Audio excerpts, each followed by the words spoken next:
All right, so new year, new design discussion, and today we're taking a look at Design Doc's video on Paper Mario Color Splash Combat.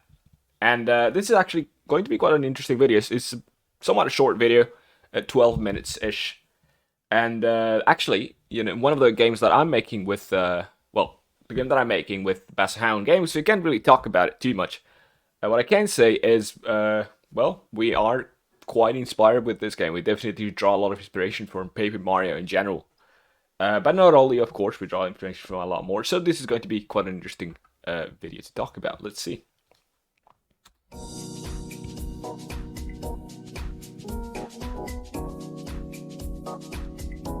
So he's specifically going to talk about Color Splash, which honestly I don't know much about that game. Paper Mario Color Splash is okay. I mean, it's pretty to look at and the exploration is pretty good. But man, that combat is real bad. It's a step down from what Paper Mario's developer, Intelligent Systems, has created before. Regardless of where you stand on Color Splash, the most common criticism has been the very flawed battle system. This comes from how Nintendo and Intelligent Systems have tried to step away from the series' RPG roots, while still holding on to core systems that fall apart without those roots in place. In a nutshell, Okay, so it's a Paper Mario where they try to go a little bit away from the RPG side of it. Okay, interesting. Splash and its predecessor, Sticker Star, use a light turn-based combat system where attacks are done with disposable items. It's a departure from the more traditional turn-based combat of the original Paper Mario and its GameCube sequel, The Thousand Year Door. But the two styles have some similarities. Let's call the two styles Classic Paper Mario for the two older games, and Modern Paper Mario for the two newer ones. Without counting, of course, the new Paper Mario, which came out to the Switch, with the Switch. The fundamentals of Modern Paper Mario are not that different from Classic Paper Mario, but the quality suffers from the simplifications. The combat of Color Splash and Sticker Star lack in four key areas: engagement, depth, customization, and incentive. Let's start with engagement. A good combat system gets players engaged, something that Color Splash fails to do for two reasons: action commands and health. Action commands are a defining aspect of Mario RPGs. For every attack that the player uses or defends against, a little button prompt or minigame appears. Succeed and attacks become more powerful, or your defense improves. Classic Paper Mario used action commands perfectly.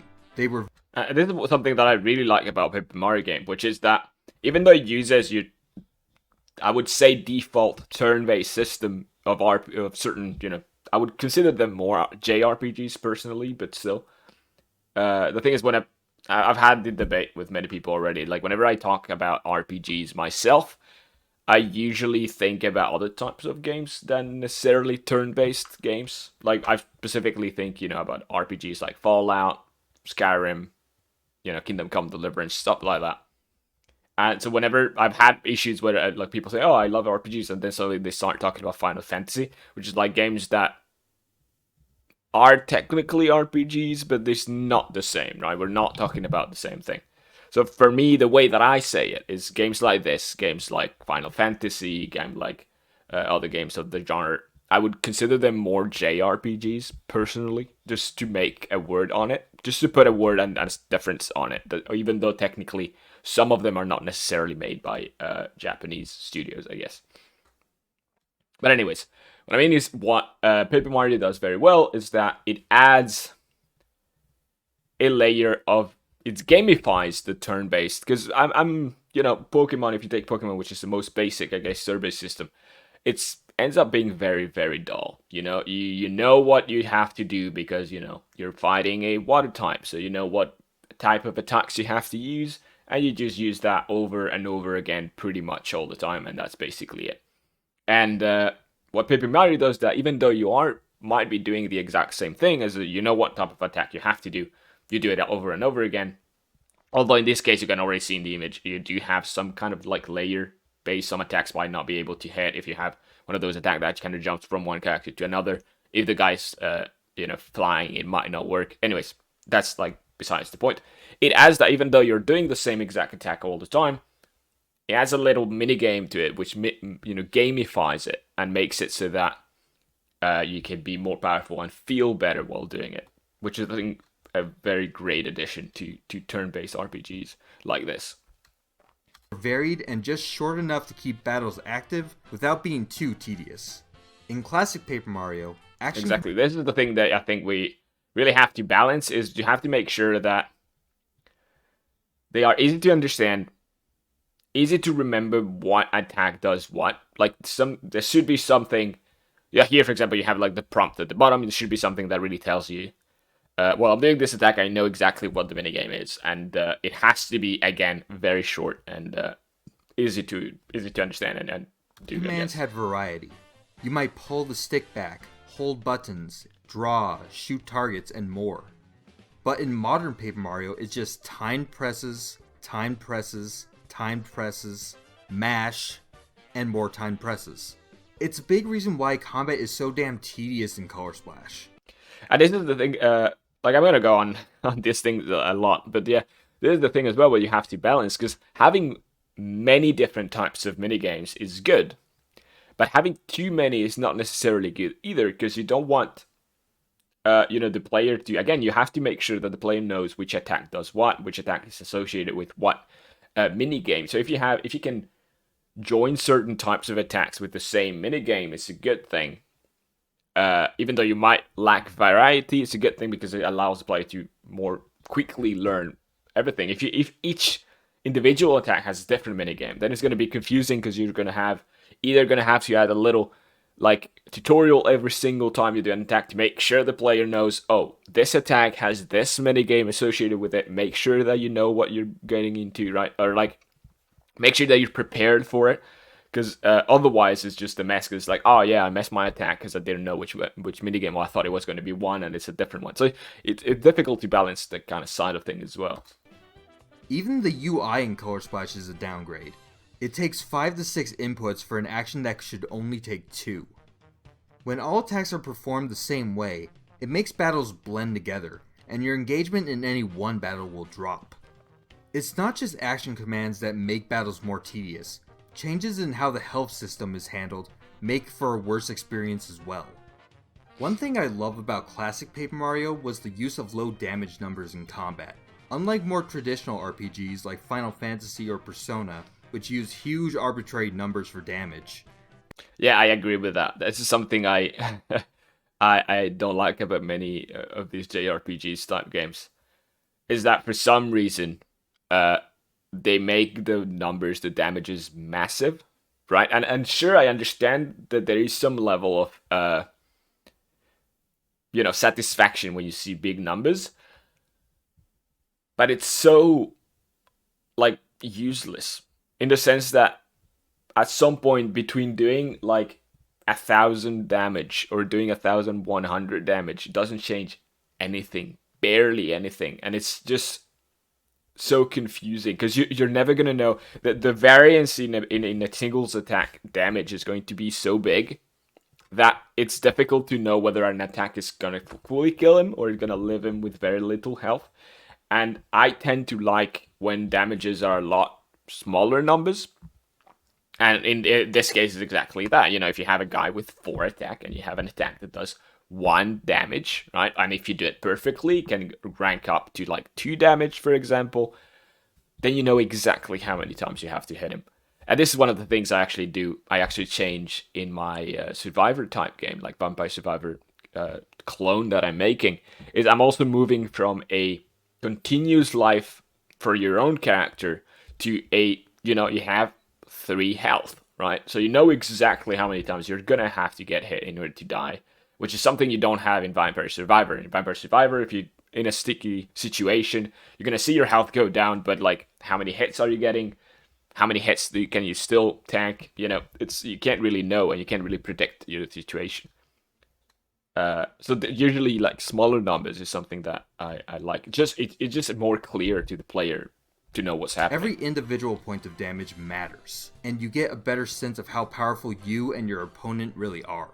Exactly. Seeing an 8 show up for a big attack when smaller ones show a 2 or 3 gives some real weight to those big attacks. The way classic Paper Mario used low damage numbers made fights more engaging, as it let the player do the mental math to figure out the most efficient way to win. Combine the small damage numbers with an armor system that subtracts damage from each hit, and all of a sudden attacks feel very different from each other.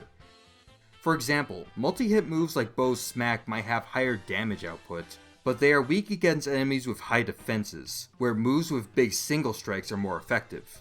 Exactly. And then also you could think that if, games like in Paper Mario specifically, when attacked at for example, the attack where you jump on the guy multiple times, each of those jumps might only do 1 damage.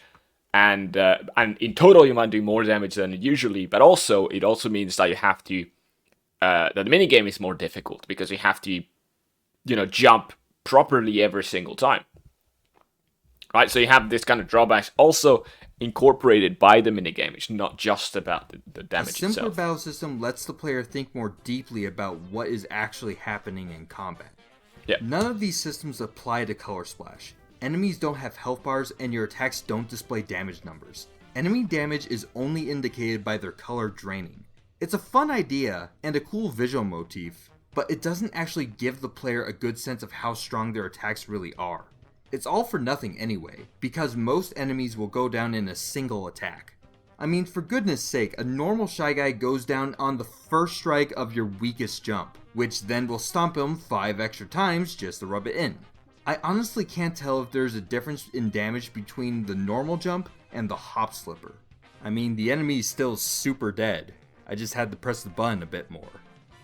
Yeah, that's weird. Like, I don't understand why they decided not to have that, like, health for enemies. That seems weird. Took out information and made its action commands tedious, which makes the game's combat feel mindless. And because of that, one of the strong suits in classic Paper Mario becomes a chore.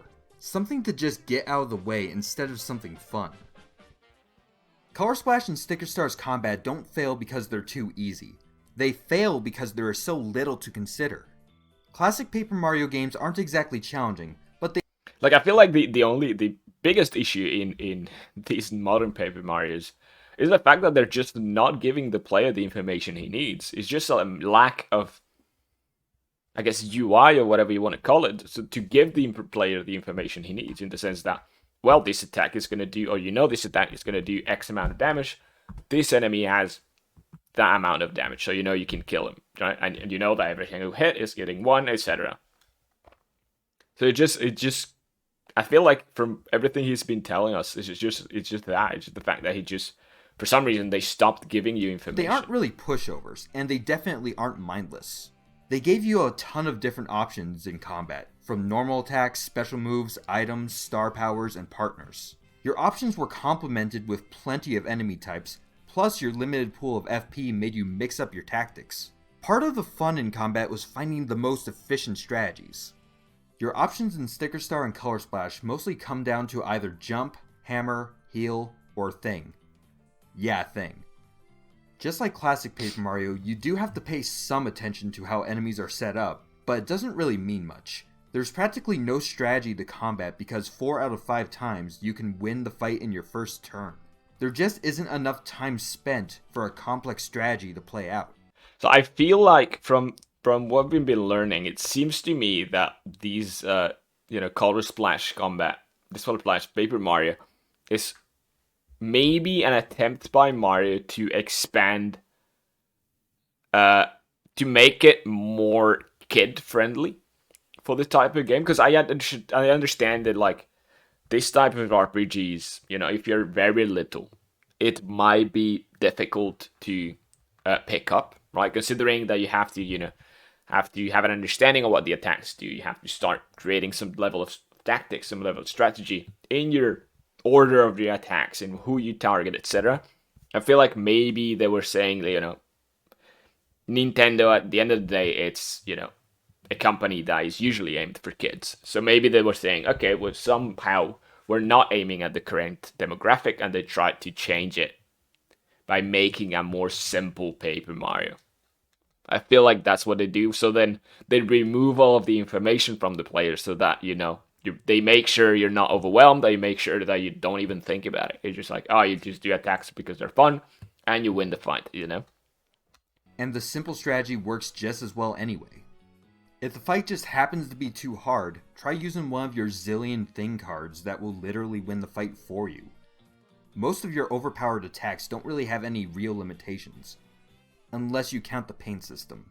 Similar to mana or magic points, classic Paper Mario limited the player's power with FP or flower points, which is there to prevent you from spamming your most powerful abilities. Intelligent Systems made an effort to strip out RPG elements in Sticker Star by getting rid of FP entirely, and instead made attacks inventory based. This was often cited as one of the most frustrating aspects of the game. Color Splash would try to make the system less frustrating by making items more plentiful, and tried to balance it with a pseudo FP system in the form of the paint meter. Like, I feel like the way that, yeah, they just wanted to make it easier, because if you make it item based, meaning that you can, if you have this item, you can use it in combat and it's going to do a big attack.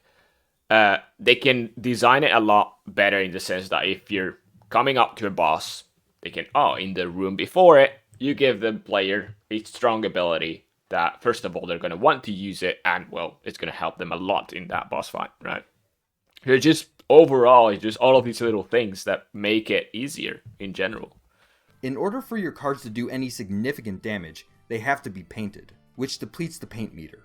The problem is the amount of paint you use is so tiny and you are constantly tripping over paint refills, which makes the system borderline pointless. Yeah. Granted, there are the Fire and Ice Flower cards that do take up a significant amount of paint, but you have plenty of other more powerful options than those two, and you can get the Fire and Ice Flower cards pre-painted anyway. If instead, the game raised the cost of paint across the board and made pre-painted cards more rare, that would make your attacks more significant, add strategy to combat, and it would make the upgrades to your paint capacity actually mean something. Speaking of upgrades, a huge sticking point in Sticker Star was how there wasn't much incentive for the player to fight random enemies. In Color Splash, the rewards for battles are cards, coins to buy even more cards, paint to refill your meter, and scrap hammers which upgrade your already huge paint capacity. Coins could have been a worthwhile reward if the game's economy wasn't absolutely busted. Coins are found everywhere, and you can easily reach the coin cap in just a few hours. Despite having a pseudo EXP system with the hammer scraps and paint meter, there is still no strong incentive to fight. After about 1 or 2 upgrades, the additional paint doesn't really feel needed, nor does it really open up any new possibilities in combat. The only reason I fought random enemies was that it was faster to just fight them than it was to try running away. In the end, every battle incentive boils down to just getting more cards, but with Color Splash's battle system as basic as it is, that really isn't much of an incentive at all.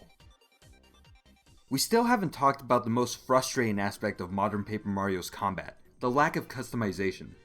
Sticker Star and Color Splash are games that want you to play in a very specific way, and don't really give you a lot of opportunities to make choices or see much character progression. Exactly. This still boils up to what I've said, which is that they seem to just try to target a smaller demographic, or like younger demographic, and they just remove any type of potential. Because allowing customization means that there's going to be builds that are good, and there's going to be builds that are not that good.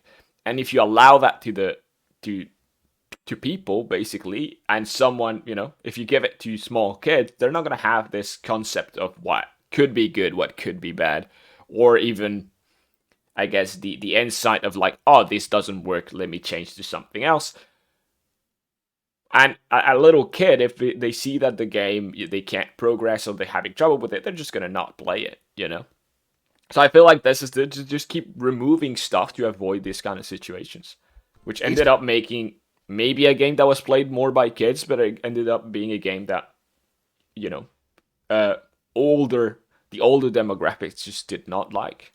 Upgrades are predetermined, you can't really customize your deck of cards since they're expendable, and boss fights are paint by numbers, forcing you to use very specific thing cards in order to win the fight.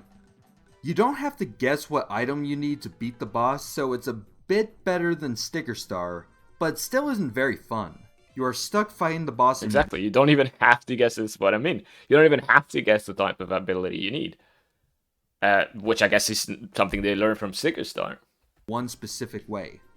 Classic Paper Mario let you customize your character by using the badge system, which, in addition to giving you special moves and abilities, it allowed players to play however they saw fit. Want to go on a low HP or FP run? Just invest in upgrading your badge points. Want to be ridiculously overpowered or underpowered? Equip the proper badges and you can. Want to try a no jump or partners only run? With a couple of exceptions, that's totally possible. Classic Paper Mario gave the player many options in how they wanted to build their character. Color Splash and Sticker Star don't. Now, we've made many direct comparisons to the first two Paper Mario games, but... And one of the reasons they might have gone for this, because obviously he's talking about all of these builds as well, is that if you're a fan of JRPGs and RPGs, turn-based RPGs, you are probably someone who likes spending time in those type of inventories and thinking about the build and thinking about which abilities you're going to bring, which, I guess companions you're going to bring with you, etc. But many people who are more fans of Mario, of adventure type games, Mario type games, they're probably not. Which means that if you want to appeal also to that audience, then you probably have to remove that kind of stuff. And I feel like that's what they went for. They were simply trying to appeal to a, I guess, wrong audience in a way, because you're still keeping it as a Paper Mario game, but just removing everything that makes it a Paper Mario game, I guess. So I feel it's just a decision from Nintendo to try to get the game to a different audience, which ended up not working. We can clearly see as well, because the game that released for Switch is back to its roots, I guess, of being a more tactical JRPG or turn-based RPG, I guess. But the truth is, Color Splash doesn't have to be like its predecessors. The series can and should change over time, but if you're going to change the system, you need to end up with something compelling and rewarding. There is a version of the card and paint system that would be an improvement. It's just not the version in Color Splash. The lack of any progression and frustrating inventory-based combat could be resolved by replacing it with some kind of deck building system, like in Kingdom Hearts Chain of Memories, Baten Kaitos. Deck building game at this point. There's so many. Do you know which one it is? I have no idea. Great. Or the Mega Man Battle Network series. A card system with a sense of permanent progression makes card collecting worthwhile and fun. I've seen some people make the suggestion of having specific combinations of cards to perform special moves, kind of like the slide system in Chain of Memories, or the combination powers in Kirby 64. Yeah, the thing is that they were not going for a card and in a deck building game whatsoever. Although that could have been quite interesting, they weren't going for it. The fact that it was card, it was simply a way for them to give you the ability that you need before the combat that needs them, That's basically, I feel like that was literally the point of it. Adding more customization to combat allows players to experiment and adds a little depth. They could have also gone further with the color theme and made the different color types add elemental effects to attacks, such as adding red to a hammer to give it a fire effect, or yellow to a jump to add electricity, or purple. But again, all these things, although great ideas, would create the would make it so that you have to actually think about what you're doing, add strategy to the whole thing, and which were not. I feel like that's not what they were going for, which I guess, like I say, I'm saying it was wrong for them to do. It was like a mistake of them to try to change Paper Mario to a lesser is a bad word, to like a younger audience. But yeah. To create an ice effect. These aren't groundbreaking ideas, but they would have added a little depth to the combat system. Ultimately, the reason why Color Splash's combat doesn't work is that it just isn't very fun or engaging, and unfortunately, this brings down the rest of the game. Combat is half of what this game is, and gorgeous visuals and decent exploration can only bring a game so far sometimes. A lot of these design issues come down to how intelligent systems abandon some of the RPG roots of the series, while still clinging onto systems that need those roots to actually work. Ripping out core genre mechanics can work, but in Color Splash's case, they're gonna give made examples. the game kind of hollow. Never mind. Yeah, so I mean, in conclusion, that's the thing. I feel like he is obviously